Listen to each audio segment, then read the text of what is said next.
మరి యొక్క శ్రేష్టమైనటువంటి పరిశుద్ధ దినం దేవుడు నాకు ఇచ్చినందుకు మొదట దేవునికి స్తోత్రములు చెల్లిస్తున్నా. ఆ తదుపరి ఈరోజు చేరువచ్చినటువంటి సంఘ పెద్దలకు, పురుషులకు, స్త్రీలకు, చిన్న బిడలకు, యవన బిడలకు, వృద్ధాపనలో ఉన్నటువంటి వారికి మన ప్రభు అయిన యేసుక్రీస్తు నామంలో హృదయపూర్వకంగా వందనములు తెలియజేయుచున్నాం. పరిశుద్ధ గ్రంథంలో నుండి మనము దేవుని యొక్క వాక్యాన్ని చదువుకున్నాం.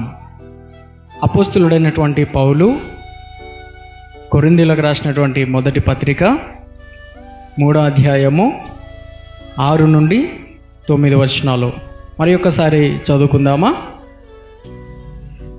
దయచేసి దేవుని వాక్యాన్ని మరి ఒకసారి చదువుకుందాం. నేను నాటి తిని అపోల్లో నీళ్లు పోసెను. వృద్ధి కలగజేసిన వాడు దేవుడే. కాబట్టి వృద్ధి కలగజేయు దేవునిలోనే గాని నాటు వానిలోనైనను నీళ్లు పోయి వానిలోనైనను ఏమీయూ లేదు. నాటువాడును నీళ్లు పోయివాడును ఒక్కడే.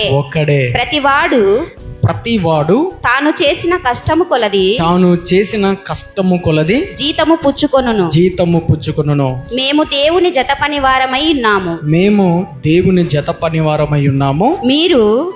మీరు దేవుని వ్యవసాయమును దేవుని గృహమునై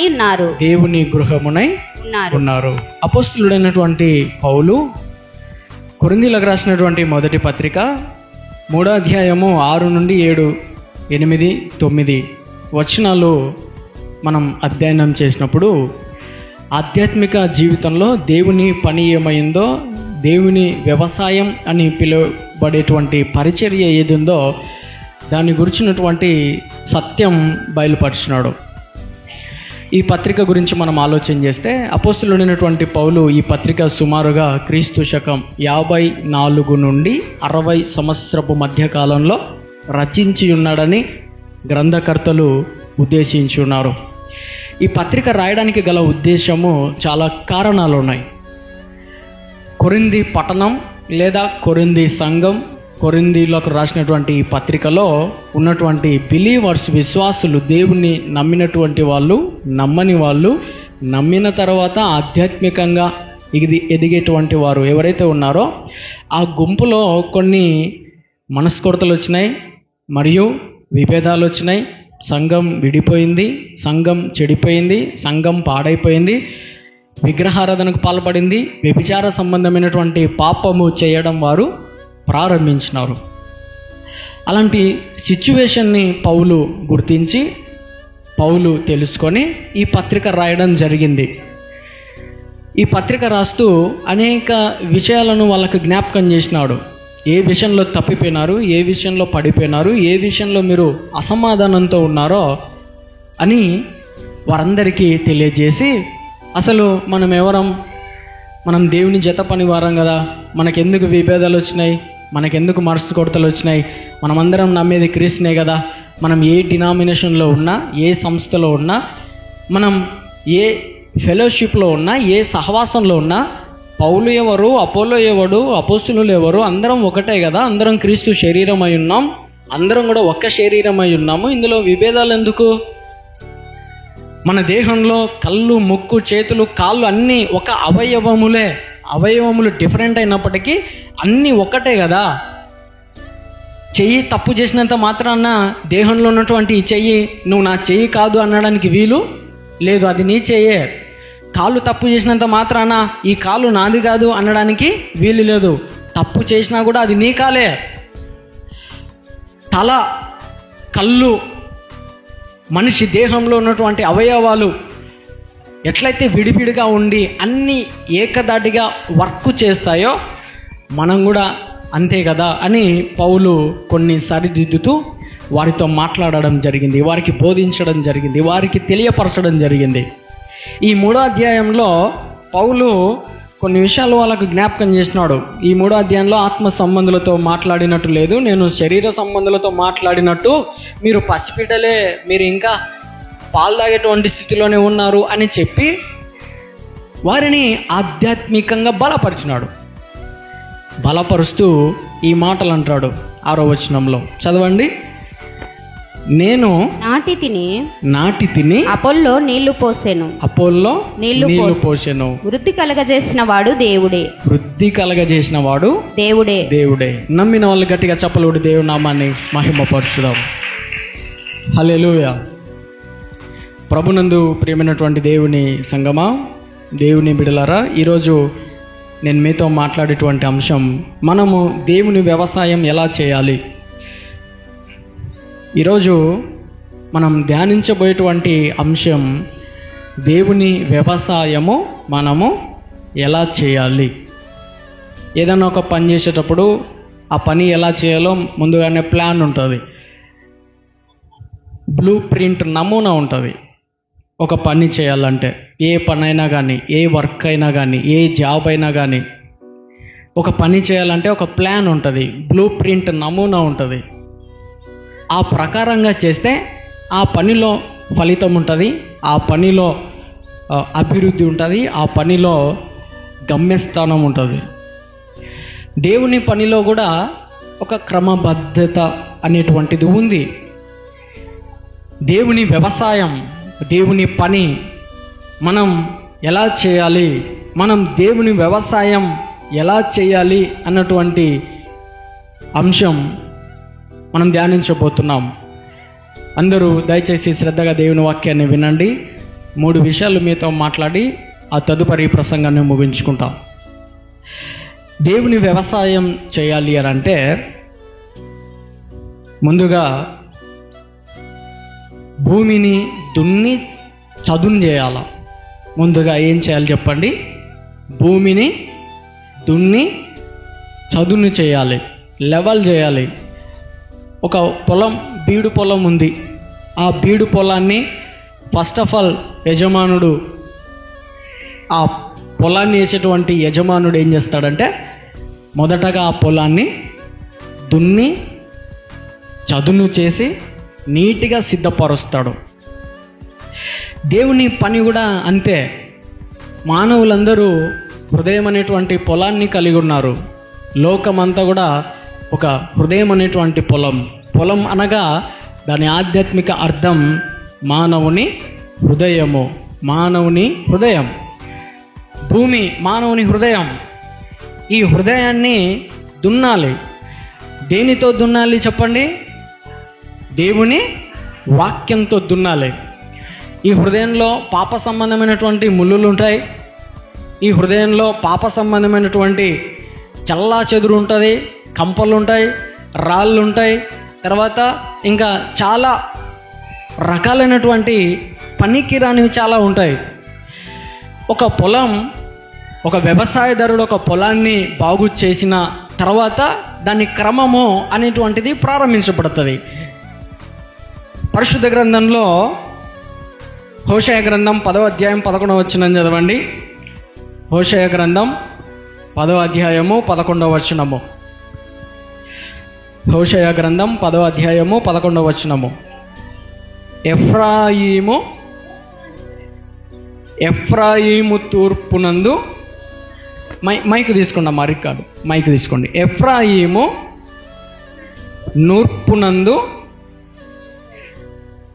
హోషేయ గ్రంథం 10వ అధ్యాయము 11వ వచనము. ఎఫ్రాయిము నూర్పునందు అభ్యాసము గలదై కంకులను త్రొక్కగోరు పెయ్యవలే ఉన్నది. అయితే దాన్ని నున్నని మెడకు నేను కాడి కట్టుదును. ఎఫ్రాయిము చేత దున్నించుటకు నేనొకని నియమింతును.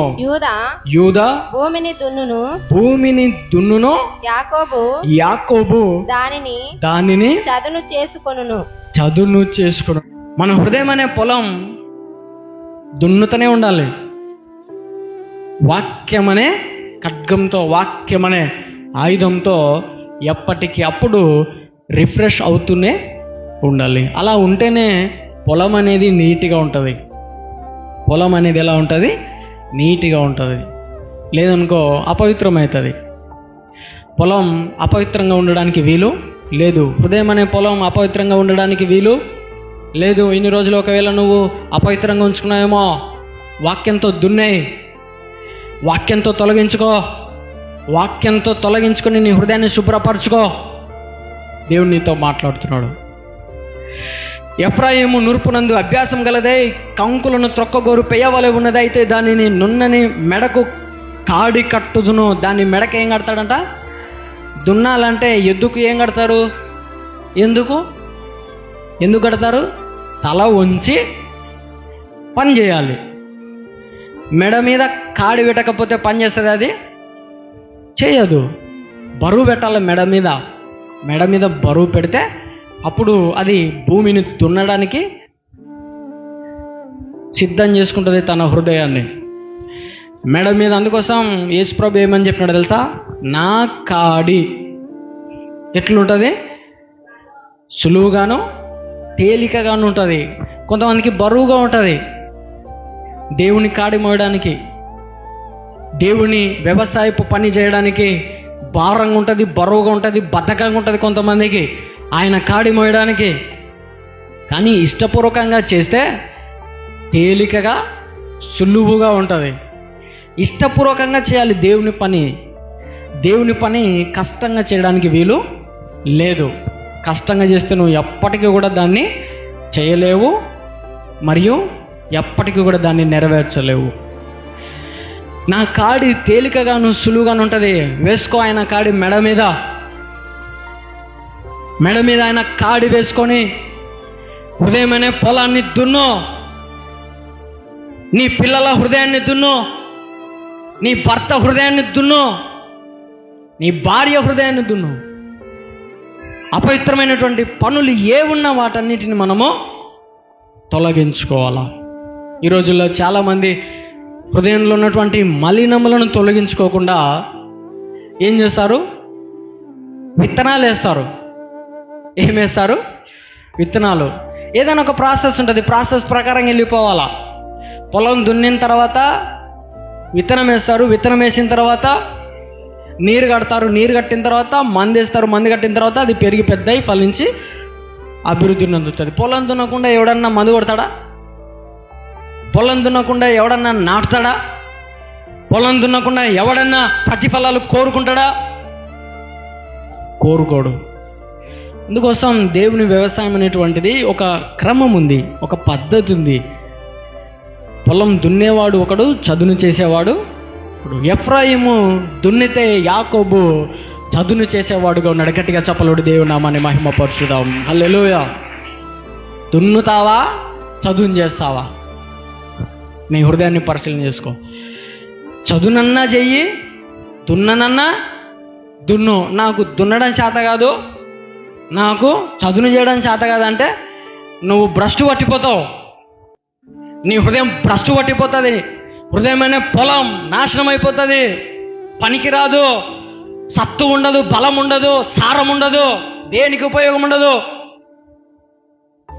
ఎప్పటికప్పుడు క్లీన్ చేస్తూనే ఉండాలి. చేస్తున్నావా లేదా? దున్నుతున్నావా లేదా? చదును చేసుకుంటున్నావా లేదా? పరిశీలన చేసుకో. ఒకసారి నీ హృదయాన్ని పరిశీలన చేసుకో. ప్రభు నిన్ను అడుగుతున్నాడు. ప్రభునందు ప్రేమైనటువంటి దేవుని బిడలారా, దేవుని సంగమా, దేవుని వ్యవసాయం మనం ఎలా చేయాలంటే ఫస్ట్ హృదయాలను దున్నాలి. మానవుడు పాపంతో నిండి ఉన్నాడు, మానవుడు శాపంతో నిండి ఉన్నాడు, మానవుడు అపవిత్రంతో ఉన్నాడు, మానవుడు దేవునికి దూరంగా ఉన్నాడు, దేవునికి తిరుగుబాటు చేస్తున్నాడు. అలాంటి మనుషులందరికీ మనము ప్రభు మాటలు చెప్పి ప్రభు వైపుకు నడిపించాలి. ఒక్కరినన్నా నడిపించినావా? ఒకరికన్నా దేవుని మాటలు చెప్పినావా? దేవుని పని చేసినావా? నీ వలన ఒక్కరన్నా రక్షణ పొందినారా అంటే నువ్వేం సాక్ష్యం చెప్తావు? ఇంకా నాకే రక్షణ లేదు ప్రభువా అంటావా? నీకే రక్షణ లేకపోతే కనీసం నువ్వన్న రక్షణ పొందు. నువ్వు రక్షణ పొందిన తర్వాత ఇతరులను రక్షించుదు కానీ నువ్వే రక్షణ పొందకపోతే ఇతరులను ఎలా రక్షిస్తావు? నువ్వు రక్షించగలుగుతావా? రక్షించలేవు. నువ్వు రక్షణ పొందు, తర్వాత ఇతరులను నీవు రక్షించగలుగుతావు. ముందర నువ్వు స్విమ్మింగ్ పూల్లో ఈత నేర్చుకో, ఈదడం నేర్చుకో, దున్నడం నేర్చుకో, చదును చేయడం నేర్చుకో. ఎలా దున్నాలి, ఎలా చదును చేయాలి, ఎలా ఈదాలి అన్నటువంటి అవగాహన మనకుంటే మనము చేయగలుగుతాం, లేకపోతే చేయలేం. ఈరోజు నువ్వు చేయలేకపోతున్నావు అంటే నీకు లేదా అవగాహన లేదు, ఆ తలంపు లేదు, ఆ ఆలోచన లేదు నీకు. నువ్వు చేస్తున్నావంటే నీకుంది. గట్టిగా చెప్పలేడు దేవుని నామాన్ని మహిమ పరుచుదాం. హల్లెలూయా. మనుషుల హృదయాలను మార్చాలన్నటువంటి ఆలోచన నీకుంది. మనుషుల జీవన స్థితిగతులను మార్చాలి అన్నటువంటి తలంపు నీకుంది. బైబిల్ గ్రంథంలో రాయబడినటువంటి మాట, నీతిమంతుల కోరిక ఉత్తమమైనది, నీతిమంతుల తలంపులు న్యాయయుక్తములైనవి, నీతిమంతులు నిత్యము కదిలింపబడక నిలిచి ఉంటారు. మరి నువ్వెలా ఉన్నావు? దేవుని పని చేయడానికి, దేవుని వ్యవసాయం చేయడానికి ఎలా ఉన్నావు? నీ తలంపులు ఎలా ఉన్నాయి? నీ ఆలోచనలు ఎలా ఉన్నాయి? ఒకసారి నీ హృదయాన్ని పరిశీలన చేసుకో. ఏదో సాదాసీదాగా దేవుని మందిరానికి వచ్చిపోతున్నావా? వస్తున్నానంటే వస్తున్నాను, పోతున్నానంటే పోతున్నాను అనేటువంటి ఆలోచన విధానం కలిగి ఉన్నావా? అలాగైతే నువ్వు రావాల్సిన అవసరమే లేదు. ఇంటి దగ్గరే ఉండు, నో ప్రాబ్లం. నువ్వు ఇక్కడికి వచ్చి ప్రయోజనం ఉండాలి కదా. ఇక్కడికి వచ్చినా కూడా నీకు ప్రయోజనం లేకపోతే నువ్వు రావడం ఎందుకు?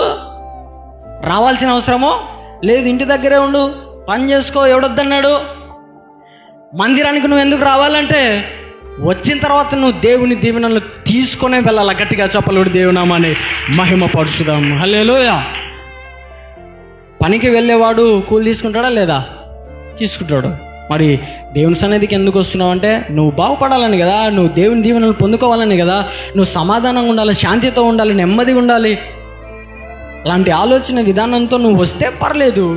ఏ ఆలోచన లేకుండా అందరూ వస్తున్నారు, నేను వస్తున్నా, అందరూ వాడుతున్నారు, నేను వాడుతున్నా, అందరూ చదువుతున్నారు, నేను చదువుతున్నా అంటే దానివల్ల నీకేం ఉపయోగమో లేదు. అలా ఉండొద్దు. ఎవరో వస్తున్నారని రావద్దు, ఎవరో పాడుతున్నారని పాడొద్దు.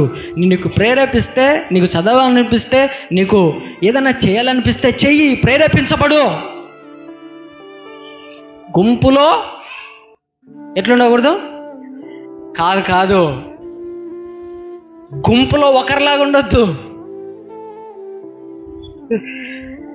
అనేక మంది 10లో 11లా ఉంటారు. ఎట్లుంటారు చెప్పండి? ఏం కాదు, అదొక్కటి కలుపు. ఎవడు చూస్తాడు, ఎవడు చేస్తాడు, ఎవడు అడుగుతాడు? కనుక్కుంటారా ఎవడన్నా? కలుపు, అదొకటి కలుపు. 10 ఉంటాయిలే. లేకపోతే 10 లెక్క పెట్టే లోపల ఒకటి తీసేయి, ఏం కాదు. కానీ ఎవడు లెక్క పెడతాడు 50,000లా? అంత పెద్ద కట్టల్లో వానికి లెక్క పెట్టాలని ఇంట్రెస్ట్ ఉండదు. ఒకటిది. అలాంటి ఆలోచనలు కలిగి ఉంటారు.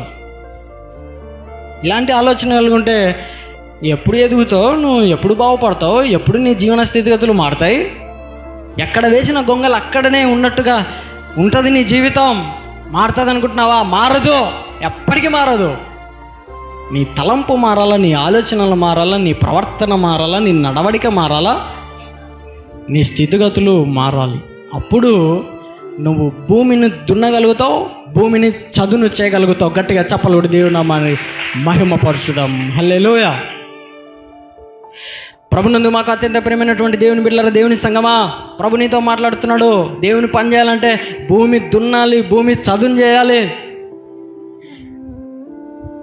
ఇది చేయకుండా మనం దేవుని వ్యవసాయం చేయడానికి వీలు లేదు. ఫస్ట్ మెట్టిది, ఇది ఫస్ట్ స్టెప్, ఇది మొదటి మెట్టిది, మొదటి అడుగుది.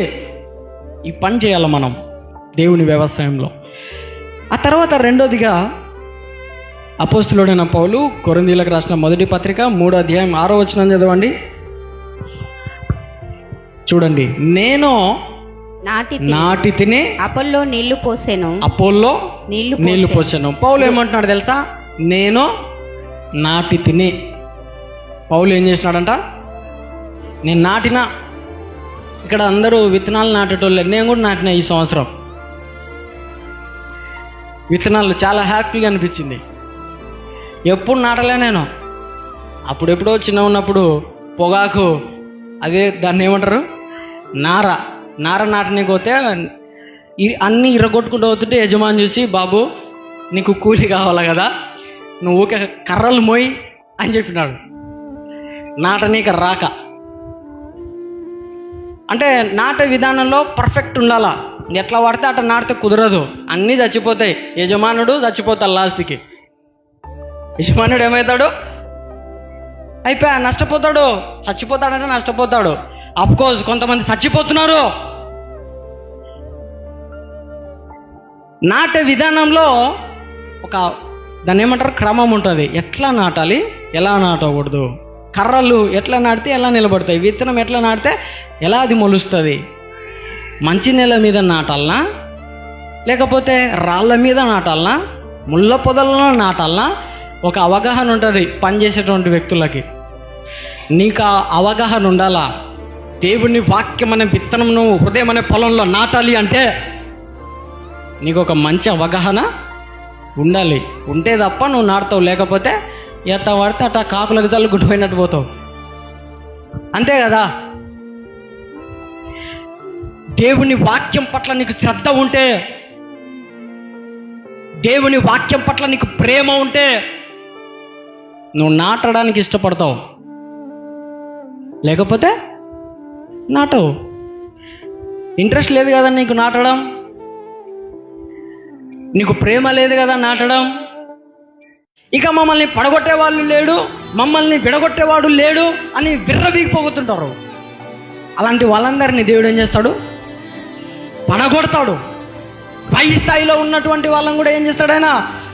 పడగొట్టుటకు సమర్థుడైన, నాశనం చేయుటకును, వినండి బాగా, పెళ్ళగించుటకు, విర్రగొట్టుటకు, పడద్రోయుటకు, నాశనం చేయుటకు, నాశనం చేస్తాడు ఆయన.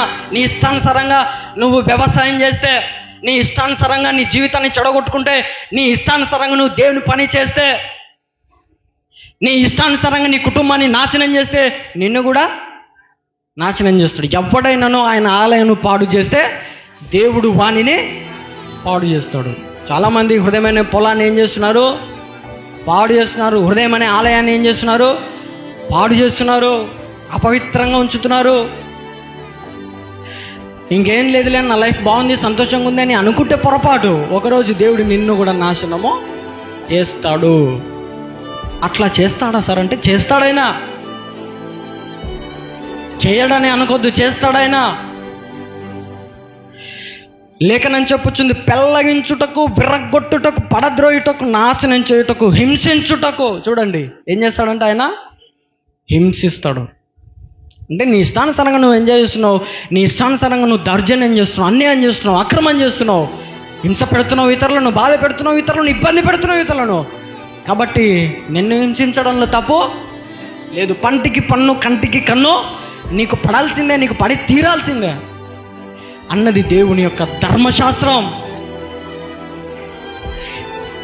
నేను ఎలాగూ కనిపెట్టి ఉంటున్నావు అలాగే వారిని స్థాపించుటకును, నాటుటకును. చూడండి, నాటుటకు. గట్టిగా చప్పలోడి దేవుని నామాన్ని మహిమ పరిశుద్ధం. హల్లెలూయా. మళ్ళా కూడా నాటుతాడాయన, మరలా నాటుతాడాయన. కానీ గుర్తుపెట్టుకో, ఇన్ని పరిస్థితులు ఉన్నాయి కాబట్టి ఒక్కసారి నాటబడిన తర్వాత, ప్రభువా దయచేసి నన్ను పెళ్ళగించొద్దు, దయచేసి నన్ను విర్రకొట్టొద్దు, దయచేసి నన్ను పడగొట్టొద్దు, నాశనం చేయొద్దని నువ్వు తగ్గింపు మనసు కలిగి ఉండి ప్రభు సన్నిధిలో ఎదిగితే అద్భుతంగా ఆశీర్వదించబడతావు. ప్రియమైన దేవుని బిడ్డలారా, దేవుని సంగమా, దేవుని వ్యవసాయం ఎలా చేయాలి అని అంటే, మొట్టమొదటిది భూమిని దున్ని చదును చేయాలి. రెండవదిగా విత్తనములు నాటాలి. విత్తనాలు ఏం చేయాలి? నాటాలి. నాటే విధానంలో కూడా ఒక పద్ధతి ఉంది, ఒక క్రమం ఉంది, ఒక సిస్టమేటిక్ ఉంది. ఎలా పడితే అలా నాటడానికి వీలు లేదు. అందుకోసం ప్రభు అన్నాడు కదా, ముత్యములను ఎక్కడ చల్లొద్దు చెప్పండి? పందుల యొద్ద, పందుల దగ్గర చల్లొద్దు. ఎవరైతే వినగలుగుతారో, ఎవరైతే విని గ్రహించగలుగుతారో, ఎవరైతే విని వారి యొక్క జీవన స్థితిగతులను మార్చుకుంటారో వాళ్ళకి ఇచ్చే ముత్యాల విలువ వాళ్ళకి తెలుసు. కాబట్టి ఈరోజు నువ్వు దేవుని వాక్యం, విత్తనం అనే వాక్యం విలువ తెలుసుకోకపోతే ఎప్పటికీ నువ్వు బాగుపడలేవుగా. బాగుపడే అవకాశం ఎప్పటికీ ఉండదు. ఈరోజన్నా గ్రహించు, ఈరోజన్నా గుర్తెరుగు, ఈరోజన్నా తెలుసుకో. దేవుని వ్యవసాయం ఎలా చేయాలంటే, రెండోదిగా విత్తనాలు నాటాలి. మనం విత్తనాలు రెండు రకాలు. ఒకటి దేవునికి సంబంధించింది, మరొకటి సాతానికి సంబంధించింది. 2 విత్తనాలు ఉన్నాయి. ఒకటి దేవునికి సంబంధించింది, ఒకటి సాతానుకు సంబంధించింది. వ్యవసాయదారుడు విత్తనాలు చల్లిపోతే రాత్రికాల సమయంలో ఇంకొకటి వచ్చి విత్తనాలు చల్లినాడు. ఏవవి? గురుగులు, గోధుమలు, గురుగులు 2 మొలుస్తున్నాయి. తర్వాత వ్యవసాయదారుడు వచ్చి కోత కోస్తా అంటే వద్దు ఉండు, వెయిట్ చేయి, పెరగని, అవి పెరగని, ఇవి పెరగని, కోత కోసే టైంలో చూద్దాంలే, ఇప్పుడు కోస్తే నువ్వు మంచి వాటిని కూడా కోసేస్తావు, మంచి వాటిని కూడా కోసే ప్రమాదం ఉంది, కాబట్టి వద్దు. పెరిగి పెద్ద అయిన తర్వాత, ఫలించిన తర్వాత అవి మంచి ఫలాలు ఫలిస్తాయి, ఇవి చెడు ఫలాలు ఫలిస్తాయి, కాబట్టి అప్పుడు తెలుసుకుంటావు వ్యత్యాసం. ఏవి గోధుమలు, ఏవి గురుగులు తెలుసుకుంటావు. ఇప్పుడు కోస్తే మంచి వాటిని కూడా కోసే ప్రమాదము ఉంది. పెరగని, దాంతోపాటే పెరగని, పెరుగు, అక్రమంలో పెరుగు, అన్యాయంలో పెరుగు, అబద్ధంలో పెరుగు, ఆధ్యాత్మిక వ్యభిచారంలో పెరుగు, భౌతిక వ్యభిచారంలో పెరుగు, భౌతిక దొంగతనంలో పెరుగు. ఎన్ని రోజులు పెరుగుతావో పెరుగు, ఎన్ని రోజులు తప్పు చేస్తావో చేయి. ఒక్కరోజు ఉంది, ఆ రోజు రాకుండా కోరుకో. వచ్చిందా అయిపోయా, నీ లైఫ్ అంతటితో క్లోజ్. పడగొడితే ఇంకెప్పటికీ లేవలేవు. దేవుడు పడగొడితే, మనుషులు పడగొడితే లేస్తాం, కానీ దేవుడు పడగొడితే లేవలేం. దేవుడు కొడితే లేవలేం. ఈ రోజుల్లో చాలామంది వారి యొక్క ఆధ్యాత్మిక జీవన విధానాలు ఎందుకు చెరిపేసుకుంటున్నారు అని అంటే, చాలా పాప సంబంధమైనటువంటి విషయాలు, పాప సంబంధమైనటువంటి క్రియలు, పాప సంబంధమైనటువంటి, అపవిత్ర సంబంధమైనటువంటి క్రియలు వారు చేస్తూ దేవునికి దూరంగా ఉన్నారు.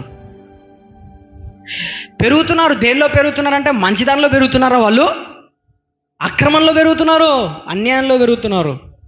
నువ్వు అలా పెరగొద్దు. నువ్వు గురువులవు కాదు. నువ్వెవరు చెప్పండి?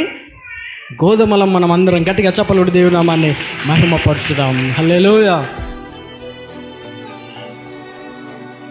ప్రభునందు ప్రియమైన దేవుని బిడ్డలారా, దేవుని సంగమా, చివరగా 3వది అపోస్తలుడైన పౌలు కొరింథీయులకు రాసినటువంటి మొదటి పత్రిక 3వ అధ్యాయం 6వ వచనం. దేవుడు నాకు అనుగ్రహించిన కృప చొప్పున. అపోస్తలుడైన పౌలు కొరింథీయులకు రాసిన మొదటి పత్రిక 3వ అధ్యాయము 6వ వచనం. నేను నాటి తిని అపోల్లో నీళ్లు పోసెను. అపోల్లో నీళ్లు పోసే. చూడండి, నీళ్ళు ఎవరు పోసినారంట? అపోల్లో.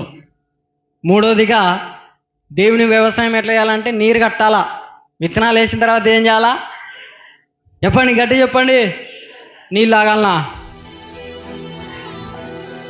నీళ్ళు కట్టాలనా? నీళ్ళు ఆగాలనా? నీళ్ళు కట్టాలా. తాగేది ఎవరు? విత్తనములు. ఈరోజు మన ఆధ్యాత్మిక జీవితం ఎదగాలంటే మనకు నీరు చాలా అవసరం. నీరు దేనిని సూచిస్తుందో తెలుసా?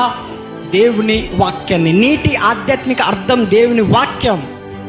ఒకడు నీటి మూలంగాను ఆత్మ మూలంగాను తిరిగి జన్మించితే తప్ప వాడు దేవుని రాజ్యాన్ని పొందుకోలేడు. జీవ జల నదులు దేవుని వాక్యానికి సాదృశ్యం, దేవుని వాక్యానికి చిహ్నం. ఈరోజు అనేక మంది నీటి ఆధ్యాత్మిక అర్థాన్ని తెలియక పొరపడుతున్నారు. నువ్వు అలా పొరపడద్దు దయచేసి. పొలానికి, విత్తనాలకు మనం నీరు కట్టాలి. వాక్యం అనే నీరు కట్టాలి. నీరు కడితే పొలం బలంగా ఉంటుంది, విత్తనాలు బలంగా ఉంటాయి, అవి వృద్ధిలోనికి వస్తాయి. నీరు కట్టకపోతే వృద్ధిలోనికి వస్తాయా?